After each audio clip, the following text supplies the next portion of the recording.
ভাই আমি বেড়াভাঙ্গা চ্যানেল থেকে আসছি আপনাদের এই এলাকায় আচ্ছা এই দৃশ্যগুলি আমি উঠায় নিয়ে যাইতেছি। ভাই আপনারা এই সাকু দিয়ে কেমন করে চলাফেরা করেন আপনারা? আপনি কোন চ্যানেল থেকে আছেন? আমি বেড়াভাঙ্গা চ্যানেল থেকে আসছি। বিষয়টা একটু ব্যাখ্যা করুন। আমরা দীর্ঘদিন যাবৎ এই সাঁকু দিয়ে আনিমিনি করি। আমাদের শেরপুরে অনেক এমপি আমি দেখছি, কিন্তু এই সাঁকুর কোনো কাজ করে নাই। আমরা খুব কষ্ট করে এই এখান থেকে আদি ধান চাল সব। আপনারা ধান চাল কেমন করে উড়ান, বাড়ি করে চাপান এই বন্ধে থেকে, এই যে নদীর উপর দিয়া?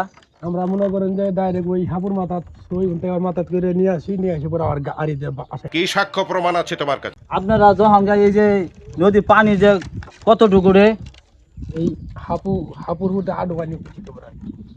এই সাকুর উঠবে আডু পানি হয়ে যায় গা, তখন ধান চাল কেমন করে আনে? আমরা ওই নৌকাতে মালামাল আচ্ছা নৌকা দিয়া এই নৌকা দিয়ে আনেন?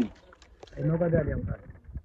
আচ্ছা আপনার ঘরে দৃশ্যগুলি আমাকে একটু সুন্দর করে একটু পাশে থাকে একটু উঠায় দিলে ভালো হয়তো। আমি একটা আপনার ঘরে সাকুর ব্যবস্থা নিতাম। আমি তো মনে করেন যে আসছি বেড়াভাঙ্গা চ্যানেল থেকে আসছি, আপনার ঘরে ভালোর জন্য আমি আসছি। যদি আপনারা যদি গেলে গ্রামে আসছি, যদি আপনারা আমাকে ভালো মনে করেন তাহলে আপনারা আমাকে দৃশ্যগুলি উঠা আপনারা চেষ্টা করতে পারেন, আমাদের জন্য অনেক সুবিধা হবে।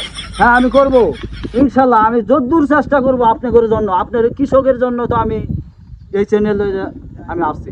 তাই আপনি যেহেতু বেড়াভাঙ্গা চ্যানেল থেকে আসতেন, আপনি যদি এখানে একটা হাবুর ব্যবস্থা করে দিতে পারেন তাহলে আমাদের অসহায় কৃষকের জন্য অনেক সুবিধা হবে। আলহামদুলিল্লাহ ভাই, আপনাদের জন্য আমি চেষ্টায় আছি, আপনাদের জন্য চেষ্টার জন্য আমি আসছি। আমি এটা করে দিব। আমি কৃষকের জন্য আমি উদ্দেশ্য বার্তা নই, সবার জন্যই।